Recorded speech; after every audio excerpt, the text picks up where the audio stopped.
Hello and welcome to ELT Lounge, the podcast about language learning and teacher training. I'm Shadil Torki and this is episode number 1. I'm so happy to be with all of you and I hope that this journey is going to be so fruitful and beneficial to all of you. Every single day after 12 a.m. midnight, I wait for your questions on the WhatsApp group for ELT Lounge podcast. So if you're not on the group yet, just send me a message or leave a comment on the post that I posted yesterday and I will send you the link so that you can join and leave all your questions as voice note messages, and I will answer all of your questions in such episodes. So without any further ado, let's kick off with the first question that I received. The question was, how to reduce teacher talking time, aka TTT, in classroom? And as you all know, this is a very common issue among teachers. They do a lot of preparation or they make a lot of preparations, they exert a lot of effort, they try to explain like each and every single minute detail to their learners. But at the end of the day, they just receive a comment from their supervisor or their head telling them, you need to reduce your TTT. You have to kill your TTT. So what should they do? This is the thing that we're going to learn. I'm going to share with you now 5 tips. 5 tips that can help you diminish your TTT. Tip number 1, prepare clear and concise instructions. You have to prepare each and every single activity's instruction so that you can share them confidently in class. Don't just enter the class and improvise the instructions, because sometimes teachers cannot downgrade their language to their learners' levels, and therefore the learners do not understand anything from what they say. So they ask to repeat, and then repeat again. We don't understand. Please repeat, and so on and so forth. So the teacher in this situation feels depressed. Like, how can I get rid of this activity quickly just not to make my TTT high to the sky? So, as I said, just prepare clear and concise instructions for each activity that you will deliver inside the class. And remember, the KISS rule. KISS rule stands for keep it short and simple. Keep it short and simple. Don't use complicated language. Just try to make it very easy for them to understand and for you to ask your ICQs. This is tip number 1. Tip number 2, you have to get them a very clear modeling. Model with them. Try to demonstrate the activity with them. And here I need to draw your attention to something. In modeling, we have 2 types of demonstrations. Demonstration for learners and demonstration with learners. So just think with me now, which one is better? Should I use demonstration for, like I do everything on my own and I act as the teacher and the student at the same time? Or I ask for a volunteer to do it with me, which is demonstration with? Of course, you thought correctly now. Demonstration with will help you to reduce your TTT rather than demonstration for. So for example, let's say that your activity is about MCQs and they have to justify, for example, why they chose such an answer. So you will give your instructions and then you ask for a volunteer. Okay, so please, Ahmed, can you help me with this activity? If I have to answer question number 1, A, B, or C, so Ahmed will say C. Great, Ahmed, correct. But why did you choose C? So Ahmed will justify. All right, guys, this is what we're gonna do in the activity. Now you have 3 minutes, as we said, off you go, and so on, you know? So you have to do it like this.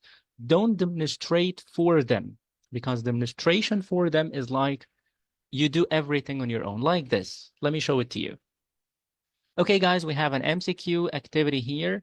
So as a student, if I will answer the first question, I will just read it. I space to school every day, and I have three choices: go, going, will go. And of course, I will choose go. Why? Because this is the present simple as a daily routine or as a habit. You see, I spoke a lot, and I like I had a very high TTT, the teacher talking time.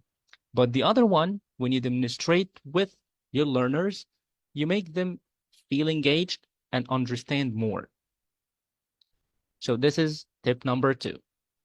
Tip number 3, use the TPS technique or strategy.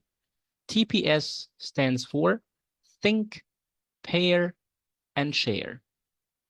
First, just give them some time to think, to work on the task on their own, individually, and give them some time. Then ask them to work in pairs or in groups, all right? So that they can say or check their answers, say their ideas, and then share. Either they can share with bigger groups or with you as as their teacher. So here you need to make sure that all of them are engaged, all of them are working, all of them are collaborating together, and these things can help them feel more motivated and confident inside the class. And definitely you reduce your TTT because they do things on their own. You just stand in front of the board and take notes. You observe so that you can give feedback later on. Tip number 4, ask and never tell. You need to elicit each and every piece of information from your learners. Just try to ask. Don't do a favor or just put a load to yourself or on yourself and give them everything you know without they ask you or without asking you. So I just want you here to make sure that each and everything you teach, ask about it first. For example, let's say that you teach the sentence, I go to school every day.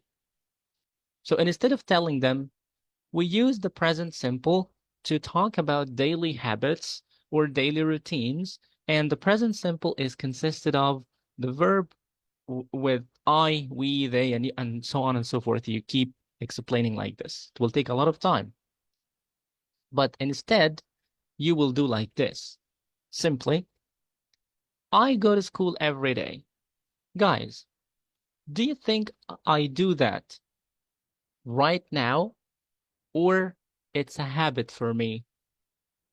So you give them options, you elicit, you ask them simple eliciting questions, or what I call it SEQs, simple eliciting questions, SEQs. So you elicit the thing about the meaning, and then the form, and then the pronunciation, but with the pronunciation, don't elicit, just model and drill with them right away. So once you do this, you help them discover and notice the target language that you teach. And that's a great thing. And there is a full framework called guided discovery, or this is an approach in teaching, the guided discovery approach, in which you can teach deductively or inductively. And we can have another episode about this to talk about it in detail. But for now, let's move right away to tip number 5 and the last tip for today. Tip number 5 is make sure that you give them the right time to speak and to participate. Don't make them just sit down in front of you like the college framework or the college frame that you used to have. Don't be a lecturer. Don't give them lectures. Try to engage them into the activities. Help them design some activities for them to move, to think, to create, to innovate, to talk, to brainstorm. anything goes, except lecturing. Because, by the way, according to the learning pyramid, when you use lecturing, students can retain information just 5%. They only retain, or the retention percentage is 5%. But when you make them get involved in the learning process by such activities, as we said, you help them retain the information by 90%. You see, it's a big gap, isn't it? So here we have to make sure that all learners are on the same page. All learners are participating or taking part in the learning process, and they share. Sometimes you can even make them share in designing the course with you. All these things can help you reduce the TTT. And of course, there are other many tips, but I just wanted to share these 5 tips with you because if you mastered how to apply them, you would feel a great and a significant difference in your classroom management and in the time management as well. Because teachers always make complaints about, I don't finish on time. I always exceed time. Why? Because you don't prepare well. You don't have the luxury of time all the time in class. You need to finish earlier than it should be. And the more you manage this, the better your performance will be. So I want you to try them out and tell me in the comments how they worked with you. And please do not forget to leave your other questions on the WhatsApp group.